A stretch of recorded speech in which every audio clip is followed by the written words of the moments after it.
Hello नमस्कार बच्चों, कैसे हो आप सभी। तो आज हम जो हैं क्लास 10वीं के जो भी छात्र हैं उनके लिए हम क्लासेज लेकर आए हैं। और जो सामाजिक विज्ञान है आपके सिलेबस में, तो सामाजिक विज्ञान की अगर मैं बात करूं तो उसमें हमारी एक किताब है, ज्योग्राफी से संबंध रखती है वो किताब। और उस किताब का नाम है समकालीन भारत 2। समकालीन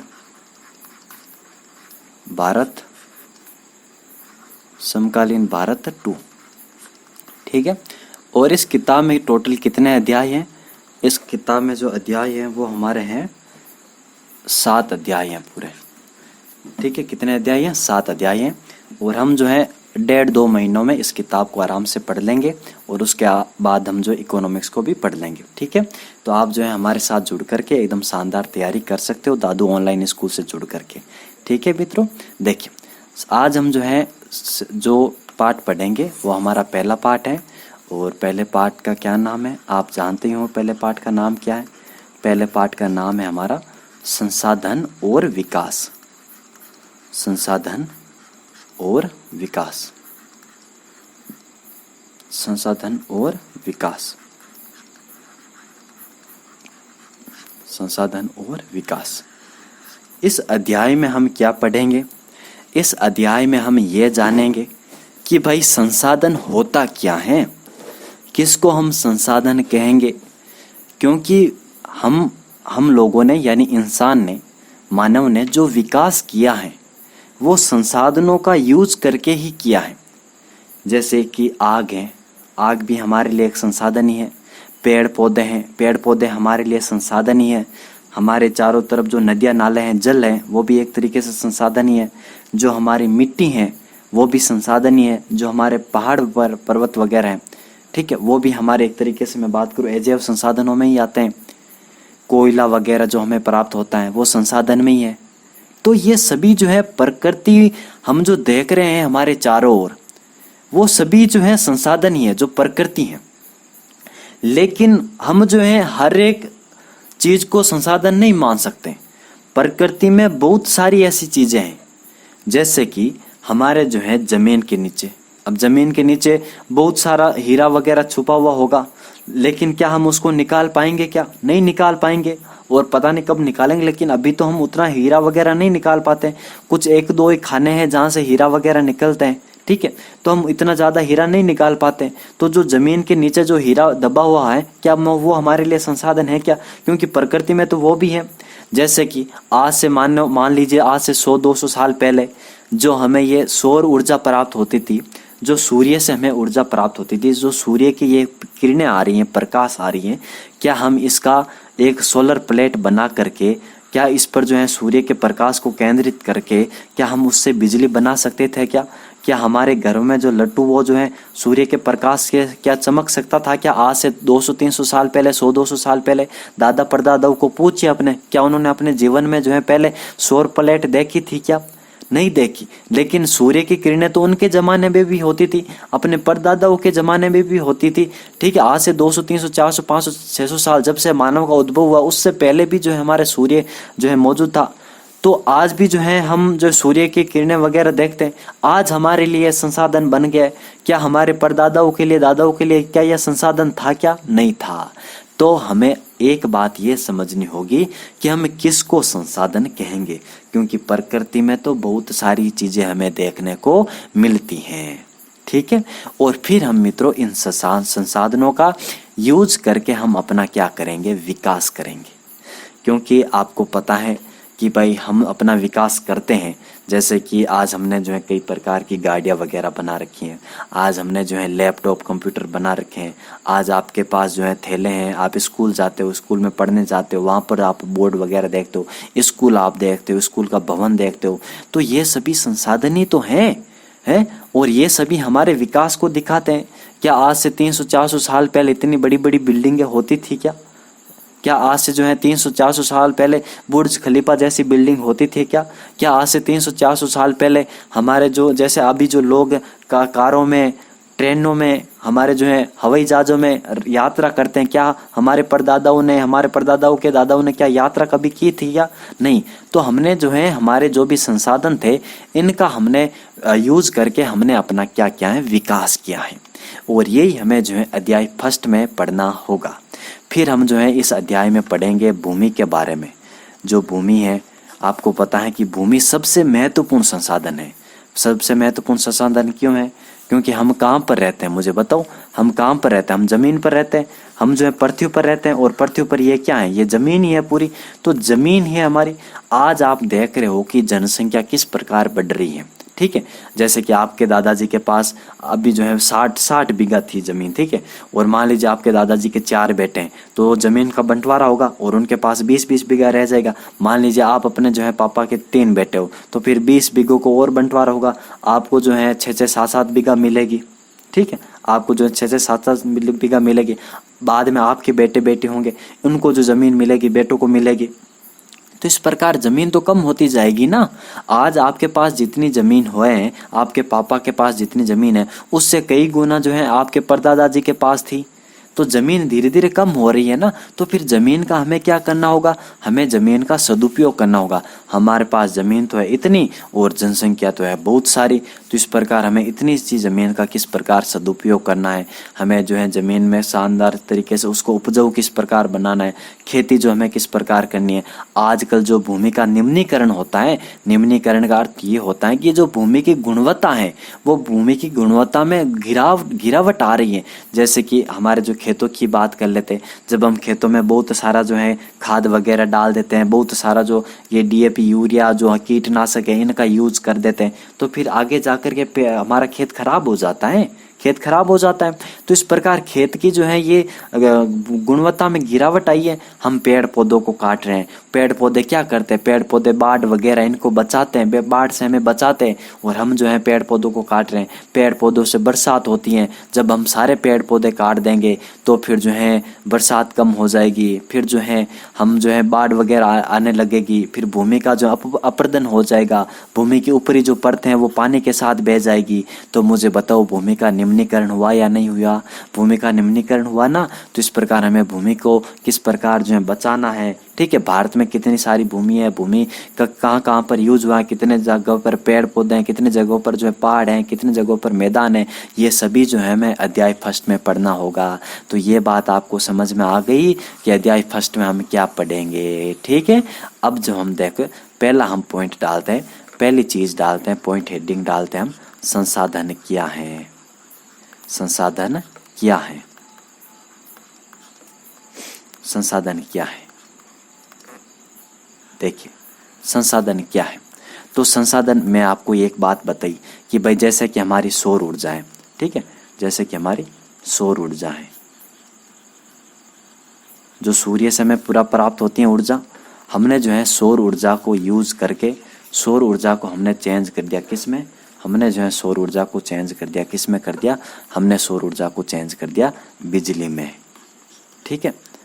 तो सौर ऊर्जा पहले कोई वस्तु थी, वस्तु थी सौर ऊर्जा, एक तरीके से वस्तु ही मानिए आप। और इसका हमने क्या किया? हमारे पास तकनीक थी, तकनीक यानी हमारे जो है प्रौद्योगिकी थी, हमने जो एक तकनीक बनाई थी, तकनीक विकसित की थी, हमने प्रौद्योगिकी विकसित की थी। और प्रौद्योगिकी और तकनीक का जो हमने प्रयोग करके हमने जो है सौर ऊर्जा को हमने एकत्रित कर लिया। किस में एकत्रित कर लिया? हमने एक ऐसी सौर प्लेट बना दी, और सौर प्लेट पर जब सूर्य की किरणें पड़ी तो उससे क्या हुआ? उससे जो है हमारा बल्ब जग गया, ठीक है। तो ये क्या हुआ? ये सौर प्लेट हमने बनाई, ये किसके माध्यम से बनाई? ये तकनीक और प्रौद्योगिकी के माध्यम से बनाई। तो इस प्रकार संसाधन की परिभाषा क्या हो जाती है कि हमारे पर्यावरण में उपलब्ध प्रत्येक वस्तु, हमारे पर्यावरण में उपलब्ध प्रत्येक वस्तु जो हमारी आवश्यकताओं को पूरा करती हैं। भाई फालतू की चीज़ को हम क्यों उठाएंगे? जब आप बाजार में जाते हो तो आप अपनी आवश्यकता के अनुसार चीज़ उठाते हो। ऐसा तो है नहीं कि बाजार में हर एक चीज़ उठा करके ले आ, तो नहीं कि भाई मुझे सब्जी खरीदने जाना है तो मैं सब्जी ही लेकर के आऊँगा। तो आवश्यकता को जो पूरा करती है ना, जो मनुष्य की आवश्यकताओं को पूरा करती हैं, उसमें जो है उसका प्रयोग किया जा सकता है उस वस्तु का। जैसे कि सौर ऊर्जा थी, हम इसको जो है यूज करके हम बिजली बना सकते थे, लेकिन हमारे परदादाओं के पास तो ऐसी कोई तकनीक थी नहीं कि भाई वो सौर ऊर्जा का यूज करके क्या बनाए, बिजली बनाए। लेकिन हम लोगों ने क्या करा, हमने अपनी तकनीक विकसित करी और तकनीक विकसित करके हमने सौर ऊर्जा से बिजली बना दी कि पर्यावरण में उपलब्ध प्रत्येक वस्तु जो हमारी आवश्यकताओं को पूरा करने में प्रयुक्त की जा सकती हो और उसको बनाने के लिए हमारे पास प्रौद्योगिकी उपलब्ध हो और आर्थिक रूप से संभाव्य और सांस्कृतिक रूप से वो मान्य होती है, तभी मित्रों संसाधन होती है। और दूसरी बात ये, जैसे कि आपको पता है कि हाइड्रोजन है, ठीक है, हाइड्रोजन गैस है, और हाइड्रोजन का यूज करके भी हम जो क्या कर सकते हैं, हम बिजली पैदा कर सकते हैं, हम विद्युत उत्पन्न कर सकते हैं हाइड्रोजन का यूज करके। लेकिन अभी जो है हमारे पास इतना जो है संसाधन नहीं है, इतना हमारे पास पैसा नहीं है, भारत के पास इतना पैसा नहीं है, इतनी तकनीक नहीं है कि भाई वो हाइड्रोजन का यूज करके विद्युत उत्पन्न कर दे। तो क्या वो भारत के लिए हाइड्रोजन एक संसाधन है क्या? क्या हाइड्रोजन भारत के लिए एक संसाधन है क्या? भाई नहीं है। भारत के पास बस कोयला है, और कोयला से हम किस प्रकार बिजली बनाएंगे वो भारत को आता है। तो फिर भारत कोयले का ही यूज करेगा ना, हाइड्रोजन का यूज क्यों करेगा? मुझे बताओ, हाइड्रोजन का यूज क्यों करेगा? वो सीधा कोयले का यूज करेगा। तो इस प्रकार हमारे पास हाइड्रोजन को यूज करके बिजली उत्पन्न करने का कोई प्रौद्योगिकी नहीं है, और उसमें प्रौद्योगिकी भी है तो वो भी जो है बड़ी खर्चीली है, और हमारे पास इतने पैसे नहीं है। तो इस प्रकार मित्रों आपको ध्यान में रखना है कि संसाधन होने के लिए कोई भी जो वस्तु है, संसाधन होने के लिए कोई भी जो वस्तु है, कोई भी वस्तु, पहली बात तो वस्तु को क्या होना चाहिए, वस्तु को जो है हमारे पर्यावरण में उपलब्ध होना चाहिए, वस्तु को हमारे पर्यावरण में उपलब्ध होना चाहिए, पर्यावरण में उपलब्ध होनी चाहिए, उपलब्ध होनी चाहिए, ठीक है। फिर जो है उस वस्तु का उपयोग करने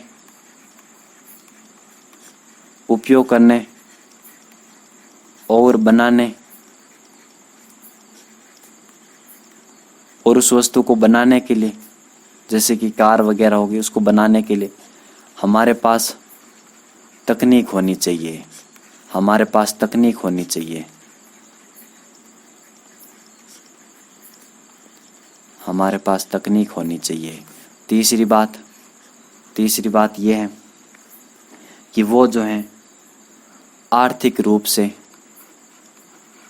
भाई इतनी ज़्यादा खर्चीली भी तो नहीं होनी चाहिए, हमारे लिए यूज होनी चाहिए वो, ठीक है। आर्थिक रूप से वो संभाव्य होनी चाहिए,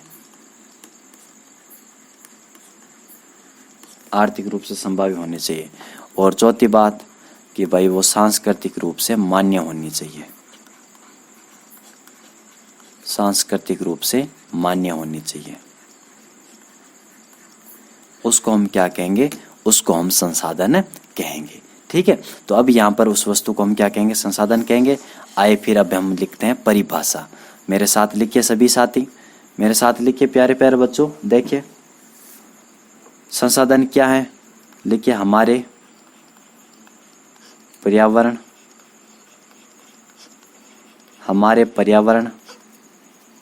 में उपलब्ध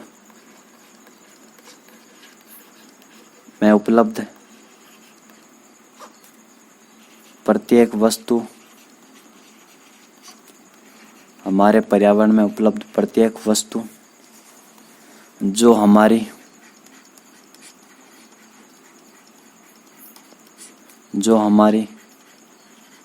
आवश्यकताओं को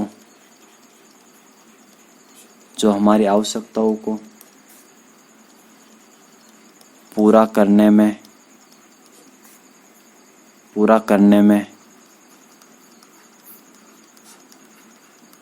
प्रयुक्त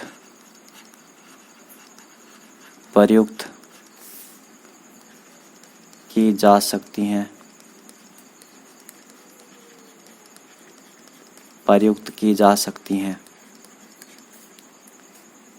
और जिसको बनाने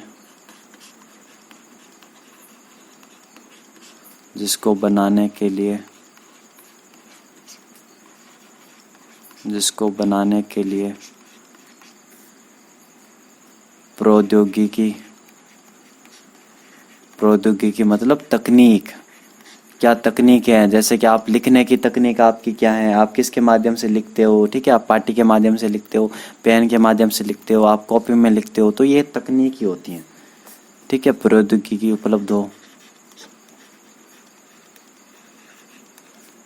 हो तथा जो आर्थिक रूप से संभाव्य हो, मतलब ज़्यादा जो है खर्चीली नहीं होनी चाहिए वो वस्तु, आर्थिक रूप से संभाव्य हो,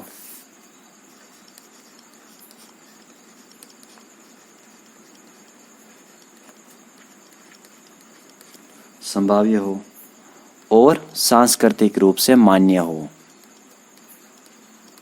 ठीक है। हमारे जो समाज ने उसको मान्यता दे रखी है कि भाई हाँ ये जो है वस्तु अच्छी है और हमें जो है इसका और प्रोडक्शन करना चाहिए और इससे हमें ही लाभ प्राप्त होगा, तो सांस्कृतिक रूप से मान्य हो, मान्य है, क्या कहलाता है, एक संसाधन कहलाती हैं, संसाधन कहलाता है, ठीक है। वो वस्तु क्या कहलाएगी, एक संसाधन कहलाएगी, कहलाता है। तो कोई भी वस्तु जो हमारी आवश्यकताओं को पूरा करने में यूज की जा सकती हो और उसको बनाने के लिए प्रौद्योगिकी उपलब्ध हो और आर्थिक रूप से वो संभाव्य हो, आर्थिक रूप से ज़्यादा वो खर्चीली नहीं होनी चाहिए और सांस्कृतिक रूप से मान्य है, तो वो क्या कहलाएगी, हमारे लिए संसाधन है कहलाएगी, ठीक है। आगे बात करते हैं। अब देखो कि हम बात करें तो मैंने आपको ये बात बताई कि हमारी जो है प्रकृति में कई सारी जो है वस्तुएं होती हैं, ठीक है, और प्रकृति के बीच में, हमारी प्रकृति के बीच में हम मानव रहते हैं और हम भी जो है प्रकृति का ही हिस्सा है, ठीक है। मानव खुद एक संसाधन है, आपको मैं अभी बताऊंगा। प्रकृति में उपलब्ध, यहाँ पर देखो क्या है, हमारे पर्यावरण में उपलब्ध प्रत्येक वस्तु, यहाँ पर प्रत्येक वस्तु है और हम उसमें भी हम भी उसमें शामिल होते हैं पर्यावरण में, तो हम भी आते हैं, हम भी एक संसाधन ही है। लेकिन हम संसाधन कब बनेंगे, मुझे बताओ। आज आपको क्यों पढ़ाया जा रहा है, मुझे पहले तो ये बताओ। आज आपको इसलिए पढ़ाया जा रहा है ताकि आप पढ़ाई करो अच्छी तरीके से और उसके बाद जो है आप 10वीं के बाद 11वीं करो, 12वीं करो, कॉलेज जाओ, उसके बाद आप अच्छी सी जॉब करो, ठीक है, जॉब करो और अपने पैसे कमाओ और देश को जो है पैसे का कुछ हिस्सा दो इनकम टैक्स के रूप में, या फिर जो है देश का आप विकास करो आप खुद काम करके। तो आप भी तो एक संसाधन ही हो, आपसे भी जो है लोगों को फायदा ही हो रहा है, आपसे जो है आपके परिवार को फायदा होगा, पैसे मिलेंगे उनको। आप जब भी जो है काम करोगे तो उसको आपके परिवार को फायदा मिलेगा। जैसे कि आपके पापा काम करते तभी आप पढ़ पाते हो ना, अब पापा अगर काम नहीं करते तो फिर आप नहीं पढ़ पाओगे। तो इसी प्रकार जो है आप पैसे इसलिए कमाते हो ताकि जो है आप जो है जीवन जी सको अच्छी तरीके से, ठीक है, आपके जो है परिवार वाले आपसे जो है पैसे प्राप्त कर सके। तो आप भी तो संसाधन ही हो, आप भी जो है उनकी आवश्यकताओं को पूरा ही करते हो। तो ये भी बात आपको ध्यान रखनी है। तो मानव खुद भी एक संसाधन होता है और मानव आर्थिक रूप से संभावी है। आपको पता ही है मानव थोड़ी खर्चीला है ज़्यादा। जब भी हमें काम चाहिए होता है, जैसे कि मान लीजिए मैं आपको पढ़ाना होगा तो मैं इतना थोड़ी 1 लाख रुपए थोड़ी फीस लूंगा, अपनी 5-6 हज़ार रुपये ही फीस लूंगा। आप स्कूल में जाते हो तो आप भी 10-15 हज़ार फीस देते हो, ऐसा नहीं है कि 1-2 लाख फीस देते हो, नहीं। आर्थिक रूप से आप संभावी हो और आपको जो तनख्वाह मिलती है वो भी एकदम शानदार ही मिलेगी। जब आप बड़े होंगे, आप जॉब लगेगी तो आप आर्थिक रूप से भी संभावी हो, ठीक है। तो मानव भी जो है क्या होता है, एक संसाधन ही होता है। पर्यावरण में उपलब्ध प्रत्येक वस्तु जो है संसाधन होती है, अगर उसका यूज होता है और अगर जो है उसको बनाने के लिए प्रौद्योगिकी हमारे पास तकनीक उपलब्ध हो। जैसे कि अगर आपको जो है आप अस्वस्थ हो जाते हो, जैसे कि आप बीमार पड़ जाते हो, तो फिर आपके पास तकनीक है कि आप दवाई ले लो और दवाई से आप ठीक हो जाओगे। तो आपके लिए जो तकनीक उपलब्ध है, तो आप जो जब भी अस्वस्थ होते हो तो आप जो है दवाई वगैरह लेते हो। तो हमारे पास प्रौद्योगिकी उपलब्ध है, हमारे पास आर्थिक रूप से जो है हम संभाव्य हैं, हम सांस्कृतिक रूप से मान्य हैं। तो इस प्रकार मानव भी तो क्या हुआ, एक संसाधन ही है। तो ये भी बात आपको यहाँ पर ध्यान रखनी है। देखो कि यहाँ पर जो है मानव है, अब बीच में हमारा मानव है, ठीक है, मानव है और ये हमारी प्रकृति है, एक जगह पर हमारी प्रकृति है। अब प्रकृति में बहुत सारी वस्तुएं उपलब्ध होती हैं, ठीक है। बहुत प्रकृति में जैसे कि पेड़ पौधे हैं, प्रकृति में जल है, प्रकृति में पहाड़ वगैरह हैं, प्रकृति में सूर्य वगैरह उसकी रोशनी आती है, प्रकृति में हवा वगैरह है। तो मुझे बताओ, अगर आपको इसका यूज करना है तो आपके पास क्या होनी चाहिए, आपके पास प्रौद्योगिकी होनी चाहिए। भाई अगर सोचो हमारे जो दादा परदादाओं के पास प्रौद्योगिकी होती तो फिर आज हम जो है विद्युत वगैरह कब की बन चुकी होती थी। वो भी जो है बेचारे अंधेरे में नहीं जीते थे, ठीक है। अगर उनके ज़माने में बिजली बन गई होती, लट्टू बन गए होते, कंप्यूटर लैपटॉप बन गए होते, तो फिर मित्रों वो भी अपनी ज़िंदगी अच्छी तरीके से जीते थे। लेकिन वो नहीं जी पाए। क्यों नहीं जी पाए अच्छी तरीके से ज़िंदगी? क्योंकि उनके पास प्रौद्योगिकी नहीं थी। आज हमारे पास तकनीक है और तकनीक होने की वजह से आज हमने हर एक चीज़ को हमने बनाया है। तो इस प्रकार मानव जो है प्रौद्योगिकी का प्रयोग करके प्रकृति में जो भी उपलब्ध वस्तुएं होती हैं मित्रों, इनका क्या करता है? यूज करता है, इनको संसाधन का रूप देता है। और फिर मित्रों अपना मानव विकास करने के लिए अलग प्रकार की संस्थाएं बनाता है, ठीक है। संस्थाएं बनाते हैं, जैसे कि मान लीजिए छोटी छोटी संस्थाएं बनाता है, ग्रुप बनाता है अपना। खुद एक मानव तो कुछ कर नहीं पाएगा ना। मानव जो है एक दो मानव साथ में होकर के साथ में जो है संगठन बना करके ही कुछ करेंगे। जैसे कि आप स्कूल में जाते हो तो आप अकेले थोड़ी जाते हो, बहुत सारे छात्र आते पढ़ने। और आप एक टीचर से थोड़ी पढ़ते हो, बहुत सारे टीचर से पढ़ते हो। एक स्कूल थोड़ी है, बहुत सारी स्कूल है। तो संस्थाएं बनाता है मानव, बहुत प्रकार की जो है संस्थाएं बनाता है। स्कूल बनाता है मानव, हॉस्पिटल बनाता है, ठीक है। मानव कई प्रकार की जो है संस्थाएं भी मानव जो है सरकार बनाता है। मानव जो है समाज है, एक समाज, अच्छे समाज का विकास करता है। मानव जो है कई प्रकार के संगठन बनाता है, ठीक है। औद्योगिक वित्तीय संगठन बनाता है। तो मानव जो है संस्थाएं बनाता है और अपने विकास के लिए जो है संस्थाएं बनाता है। विकास, आर्थिक विकास की गति को तेज करने के लिए जो है संसाधनों का मित्रों, संस्थाओं का क्या करता है? निर्माण करता है। संस्थाओं का क्या करता है? वो निर्माण करता है। तो ये बात आपको समझ में आई या नहीं आई? ठीक है। और इसको भी हम लिख लेते हैं।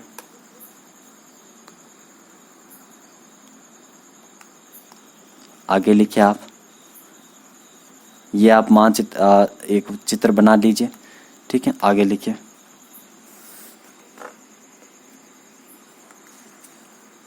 मानव प्रौद्योगिकी, मानव प्रौद्योगिकी द्वारा प्रकृति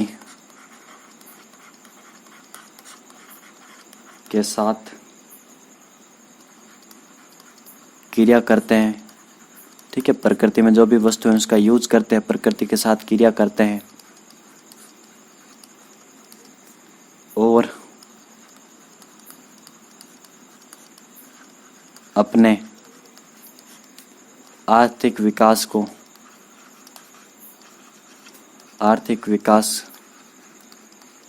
की गति को तेज करने के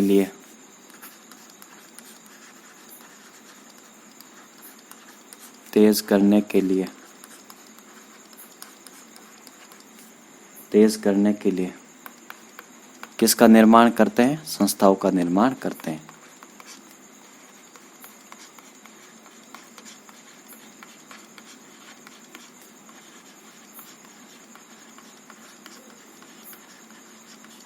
तो ये बात आपको यहाँ पर ध्यान रखनी है। लिख लिया आपने? आगे बात करते हैं। देखिए अब यहाँ पर हमें जो है क्या करना है? संसाधनों का वर्गीकरण करना है। संसाधनों का वर्गीकरण करना है, क्योंकि प्रकृति में तो बहुत प्रकार के संसाधन होते हैं गुरुजी। तो आप जो है इसका हमें जो अलग अलग रूप में बताओ कि भाई ये संसाधन ये है, ये संसाधन इस कैटेगरी में आता है, ये संसाधन इस कैटेगरी में आता है। तो संसाधनों का हमें वर्गीकरण करना होगा। तो संसाधनों का हम जो वर्गीकरण है कई आधारों पर करते हैं। कई आधारों पर किस प्रकार करते हैं? देखिए कई आधारों पर हम जो है किस प्रकार करते हैं। तो कुछ जो है संसाधन हमारे, कुछ संसाधन आपको पता है कि प्राकृतिक संसाधन होते हैं और कुछ संसाधन हमारे जो है मानवीय संसाधन होते हैं, ठीक है। कुछ संसाधन प्राकृतिक संसाधन होते हैं जो हमें प्रकृति से प्राप्त होते हैं और कुछ संसाधन जो है मानवीय होते हैं। और मानव कौन से संसाधन करेंगे? तो मानव एक खुद संसाधन है और मानव जो है संरचना संस्थाएं वगैरह बनाता है, तो वो तो मानवीय संसाधन में आ जाएगा। लेकिन हम क्या पढ़ेंगे? हम पढ़ेंगे प्राकृतिक संसाधन, कि भाई प्राकृतिक संसाधनों को जो है वर्गीकरण किस प्रकार किया गया है। जो भी हमारे संसाधन हम देखने को मिलते हैं उनका जो है वर्गीकरण किस प्रकार किया गया है। तो सबसे पहले हम जो है एक बनाते हैं, क्या बनाते हैं, एक बनाते हैं हम सारणी बनाते हैं। देखिए एक हम क्या बनाते हैं, सारणी बनाते हैं। मेरे साथ आप बनाइए सारणी। देखिए मेरे साथ आप सारणी बनाइए।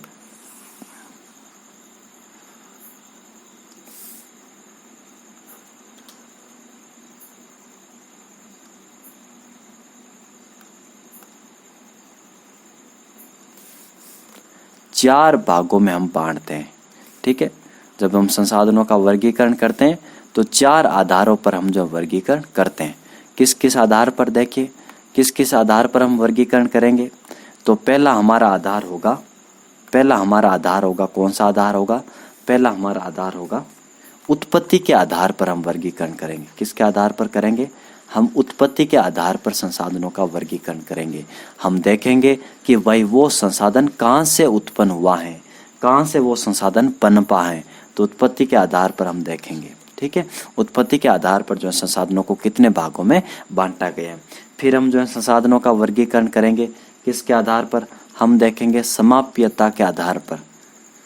किसके आधार पर, समाप्यता के आधार पर हम देखेंगे कि भाई ऐसे कौन से संसाधन हैं जो जल्दी खत्म हो जाएंगे एक बार यूज करने के बाद, और ऐसे कौन से संसाधन हैं जो खत्म ही नहीं होंगे। तो उसको तो हम कहेंगे समाप्यता के आधार पर। तो हम समाप्यता के आधार पर भी वर्गीय आधार जो है संसाधनों को बांटेंगे। और फिर हम बांटेंगे स्वामित्व के आधार पर। किसके आधार पर बांटेंगे, हम जो है स्वामित्व के आधार पर वर्गीकरण करेंगे। किसके आधार पर करेंगे, स्वामित्व के आधार पर। हम देखेंगे कि भाई ऐसे कौन से संसाधन हैं जो हमारे स्वामित्व के आधार पर जब हम वर्गीकरण करेंगे तब हम देखेंगे कि भाई उसको निजी, कुछ लोगों के हाथ में कुछ संसाधन होते हैं और कुछ जो है एक व्यक्ति के हाथ में संसाधन होते हैं, कुछ जो है सरकार के नियंत्रण में संसाधन होते हैं। तो हम इस प्रकार वर्गीकरण करेंगे। फिर हम जो है विकास के स्तर के आधार पर वर्गीकरण करेंगे, विकास के स्तर के आधार पर वर्गीकरण करेंगे, स्तर के आधार पर, ठीक है। इसमें हम जो संसाधनों को कई भागों में बांटेंगे कि भाई जो संसाधन है, कुछ ऐसे संसाधन हैं जो हमारे पास उपलब्ध हैं लेकिन हम उनका यूज नहीं कर पाते। कुछ ऐसे संसाधन हैं जिनका हम यूज कर पा रहे हैं और हमारे पास बहुत ज़्यादा पड़े हैं। तो इन आधार पर हम मित्रों संसाधनों का वर्गीकरण करेंगे। जब मैं उत्पत्ति के आधार पर वर्गीकरण करूँगा तब मैं जो है दो भागों में बांटूंगा। कितने भागों में बांटूंगा संसाधनों को, तब मैं जो है संसाधनों को दो भागों में बांटूंगा। और वो दो कौन कौन से भाग होंगे, दो कौन कौन से भाग होंगे, देखिए पहला हमारा भाग है उत्पत्ति के आधार पर जैव संसाधन। जैव संसाधन, जैव संसाधन की चर्चा हम करेंगे कि भाई जैव संसाधन की अगर मैं बात करूं, जैसे कि प्रकृति में जो जीव है, प्राणी वगैरह, जैसे कि हम लोग हैं, जो जीव जंतु हैं, जो जानवर वगैरह हमें दिखाई दे रहे हैं, जो पेड़ पौधे हैं, वो जैव संसाधन आते हैं कि भाई ये जीवित हैं, ठीक है। इन्हें ये क्या करते हैं, ये एक तरीके से एक्टिव हैं। पेड़ पौधे भी एक्टिव हैं, ये भी सांस लेते हैं, सांस जो है कार्बन डाइऑक्साइड वगैरह ये जो है इनको ग्रहण करते हैं, ऑक्सीजन छोड़ते हैं। हम जो है ऑक्सीजन जो है लेते हैं, कार्बन डाइऑक्साइड छोड़ते हैं। तो ये हमारे जो अन्य जीव जंतु हैं ये सभी जो है जैव संसाधन में आते हैं। तो हम जो है उत्पत्ति के आधार पर पहले हम बांटेंगे जैव संसाधन में। फिर हम देखेंगे अजैव संसाधन, जैसे कि पेड़ पौधों को अलावा जैसे कि हमारे जल हो गया, जैसे कि चट्टान हो गई, मृदा हो गई, जो प्रकृति में उपलब्ध हैं लेकिन अजैव हैं, ठीक है। वो क्या है, निर्जीव हैं, वो कोई सजीव नहीं है, वो निर्जीव हैं। तो उसको हम जो है अजैव संसाधनों के रखेंगे। फिर समाप्यता के आधार पर हम देखेंगे कि कुछ जो संसाधन है वो हमारे एक तरीके से खत्म नहीं होंगे, जैसे कि सौर ऊर्जा है। पर सूरज तो ऐसा तो है नहीं कि भाई सूरज जो है आने वाले कुछ सालों में रोशनी कम देने लग जाएगा, नहीं। सूरज जितनी आज रोशनी नहीं देता कल उतनी ही रोशनी देगा। तो इस प्रकार उसको हम नवीकरणीय संसाधन में रखेंगे, नवीकरण संसाधन में रखेंगे, ठीक है, नवीकरण योग्य संसाधन में रखेंगे। और कुछ ऐसे संसाधन होते हैं जैसे कि हमारे कोयला वगैरह हो गया। अगर हम ज़मीन से पूरा कोयला निकालेंगे फिर हम किस ज़मीन पर जाएंगे और कोयला निकालेंगे, तो उसको हम किस में रखेंगे, उसको हम अनवीकरणीय योग्य में रखेंगे। तो समाप्यता के आधार पर भी जो हम कितने भागों में बांटते हैं संसाधनों को, दो भागों में बांटते हैं, अनवीकरणीय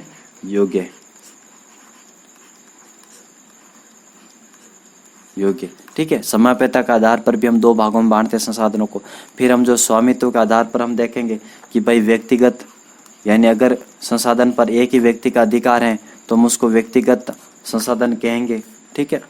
और फिर हम देखेंगे सामुदायिक संसाधन कि भाई कुछ समुदाय का, जैसे कि मान लीजिए कोई, हम जो है, अगर आप किसी शहर से बिलोंग करते हो या गांव से बिलोंग करते हो, आपने देखा होगा कि पार्क वगैरह बने होते हैं, तो पार्क पर किसी एक व्यक्ति का तो अधिकार होता नहीं, आप सभी का अधिकार होता है। आप सभी जो है वहाँ पर जाते हो, घूमने जाते हो, तो सामुदायिक जो है कुछ संसाधन होते हैं, ठीक है। सामुदायिक स्वामित्व के आधार पर जो है देखिए 3-4 भागों में बांटा जाता है। राष्ट्रीय संसाधन होते हैं कुछ, ठीक है, राष्ट्रीय संसाधन हो जाएंगे। और कुछ हमारे जो अंतर्राष्ट्रीय संसाधन होते हैं, अंतर्राष्ट्रीय संसाधन होते हैं। तो स्वामित्व के आधार पर कितने भागों में बांटा गया संसाधनों को? स्वामित्व के आधार पर 4 भागों में बांटा गया है, व्यक्तिगत, सामुदायिक, राष्ट्रीय, अंतर्राष्ट्रीय। और विकास के स्तर पर कितने भागों में बांटा गया है? विकास के स्तर पर हमारे भागों में बांटा गया है। कितने भागों में बांटा गया है विकास के स्तर पर? देखिए अभी मैं आपको बताता हूँ। विकास के स्तर पर जो है कितने भागों में बांटा गया है? तो 4 भागों में, सॉरी 2 भागों में जो है हमारे,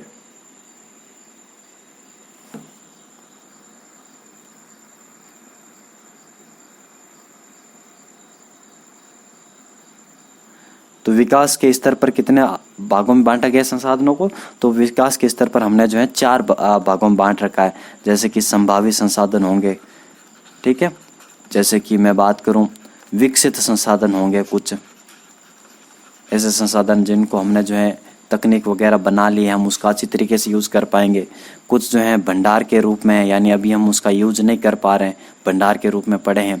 कुछ हमारे संचित कोष में है, जैसे कि बांधों में बहुत ज़्यादा जल होता है, हम सभी जल का यूज नहीं कर पाते हैं, तो वो संचित है हमारे लिए, तो संचित कोष के रूप में जो संसाधन पड़े हैं। तो इस प्रकार आपको ये सारणी याद रखनी होगी संसाधनों के वर्गीकरण में, कि भाई किन आधारों पर जो है, पहले तो याद रखना होगा किन आधारों पर हम संसाधनों का वर्गीकरण कर रहे हैं। तो किन, कौन कौन से आधार है, देखिए कौन कौन से आधार हैं, मुझे आप बताते हुए चलिए। 4 आधार मैंने आपको बताया। उत्पत्ति के आधार पर जो है देखेंगे हम, ठीक है। फिर हम देखेंगे कि भाई समाप्यता के आधार पर संसाधन कितने भागों में बांटे गए। फिर हम देखेंगे कि भाई स्वामित्व के आधार पर संसाधन कितने भागों में बांटे गए। फिर हम देखेंगे कि भाई विकास के स्तर पर, विकास के स्तर के आधार पर संसाधन जो है कितने प्रकार के होते हैं। तो ये बात आपको ध्यान रखनी है, ठीक है। और जो है उत्पत्ति के आधार पर 2 भागों में बांटा गया संसाधनों को, जैव संसाधन और अजैव संसाधन।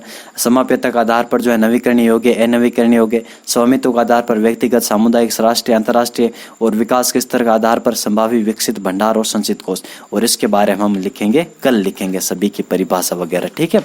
तो मिलते हैं आपसे कल, और आज अपना एकदम अच्छी तरीके से रिवाइज कर लेना, ठीक है।